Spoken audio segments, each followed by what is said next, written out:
Friends, I'd like to start with a couple of key takeaways from this Packers Cowboys game. The demons are what? Gone. Number one, I think the most important skill a quarterback can have is the ability to throw off his back foot. Number two, the most important skill a head coach can have is to not allow his all-pro pass rusher to drop into pass coverage. Number three, Dak Prescott pooping his pants in the playoffs does not make Kirk Cousins a better quarterback. And last, this is the most important lesson and one you should learn in your life as well. It's rarely about talent. It's about having a game plan, an attitude. It's about putting in the work and continuing to put in the work throughout the season, throughout your life, and being mentally prepared and mentally tough for any situation. The demons are what? Gone.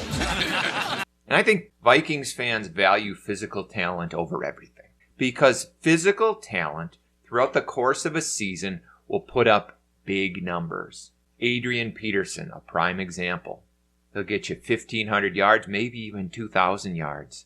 But he's one of the mentally weakest players on earth. Can't figure out how to pass block. Can't figure out how to catch a pass out of the backfield. Can't do anything except get the ball, run straight ahead, and fumble 1 out of every 10 carries. You hand it off. Adrian Peterson lost it. And he loses the football. But he gets you the big numbers. And then when he comes up short in the playoffs, you just make excuses. And that's how Vikings fans are for most of their players. Because in the big moments, mental toughness can overcome talent. Now let me use an example from my life. This is Alice Gast, whom I'm sure none of you know or have heard of. But she's the president of Imperial College in London. She's a member of the National Academy of Engineering, the Royal Society of Engineering. She was a professor at Stanford University. You're cooking what for dinner? Like the Serena Williams of engineering. Supremely talented, brilliant. Now, I do not know this woman, but I met her once. I was in her office at Stanford University. I just remember she was so stressed. And she was saying how she had to pull an all-nighter. She had to prepare slides for some talk she was giving somewhere. And she just was so busy, so stressed. And she said how when she became a professor, originally her goal was just to work really hard to get tenure. Because once you get tenure, right, you can't be fired. But then she found once she got tenure, she had built up this reputation.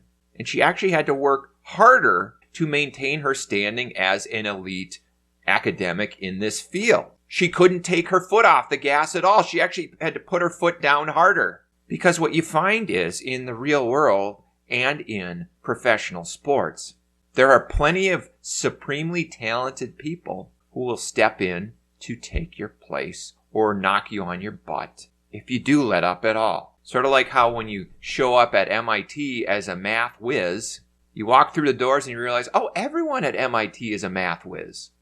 At least the people who got there on merit. Point here is if you put the Cowboys roster up against the Packers roster, who has more talent? Certainly the media would say the Cowboys do. Probably a lot of people would say it's about even. Maybe a few people would say the Packers have more talent. Certainly nobody would say the Packers have a lot more talent. Enough to have that dominating performance. It wasn't about talent. No, the Packers had a much better game plan. The Packers were better prepared. The Packers were aggressive, physical. They didn't play some stupid zone defense. They didn't drop their all-pro pass rusher into pass coverage. I see a lot of people focusing on Jordan Love's performance. You know, the Packers defense did kind of get them 2 touchdowns in the first half. And the Packers O-line was just obliterating the Cowboys defense. And Aaron Jones was running like 5-10 yards downfield before he was even touched. So, let's not focus too much on Jordan Love here. It's so unfair that the Packers now have a 3rd straight franchise quarterback. First of all, the Packers win this game with Nick Mullins or Josh Dobbs at quarterback. Second, Jordan Love was throwing to wide open guys the whole game. Like nobody covering them.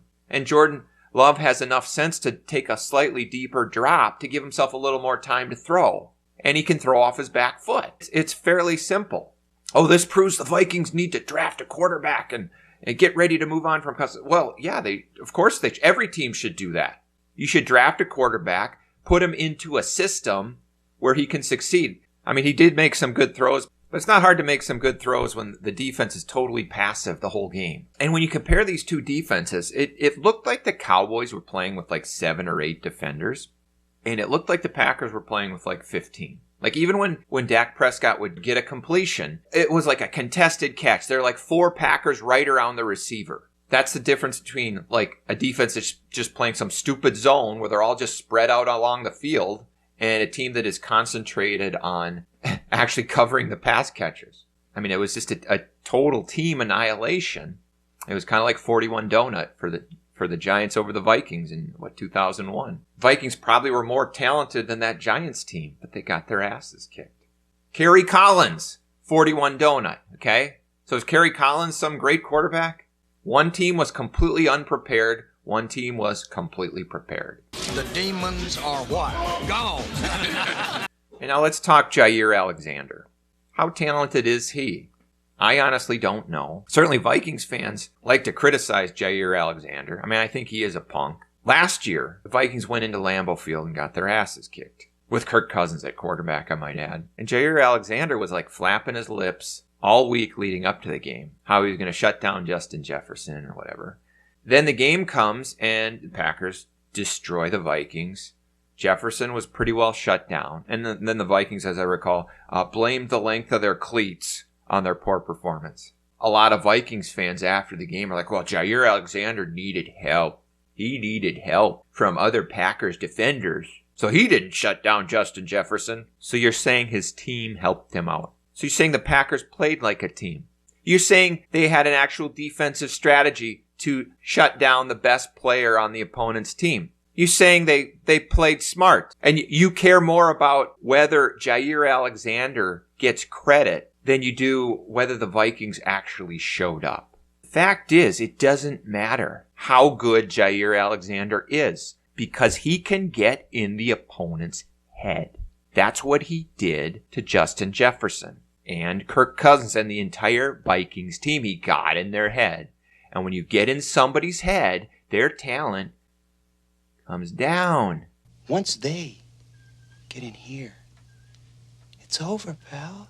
And your talent may not be that great, but it's better than theirs. And Jaire Alexander makes a key interception in this game against the Cowboys. Well, it probably should have been pass interference. You know what? The aggressor is often rewarded.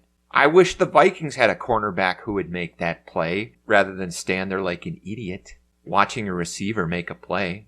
Would I want him on the Vikings? I probably wouldn't because he just seems like a huge dink. But I certainly wish the Vikings had guys who were mentally tough enough to stand up to him, and they don't. Cowboys don't either. And so in the end, it's not about who has the best talent. It's about who actually wants to keep fighting to win. And as much as we might hate Jaire Alexander, he's nowhere near as big a dirtbag as Kirby Joseph of the Lions. And last is the darn I wish he was hurt worse award. It goes to, I think, number 31 for the Lions. Can't remember his name. I'll look it up. Where you have a defenseless receiver, a defensive back just lines him up and nails him. And there is nothing tough about hitting someone who's defenseless. And it was so awesome that Justin Jefferson gets up and the guy who hit him was hurt. It was so beautiful. I just wish the guy had stayed down.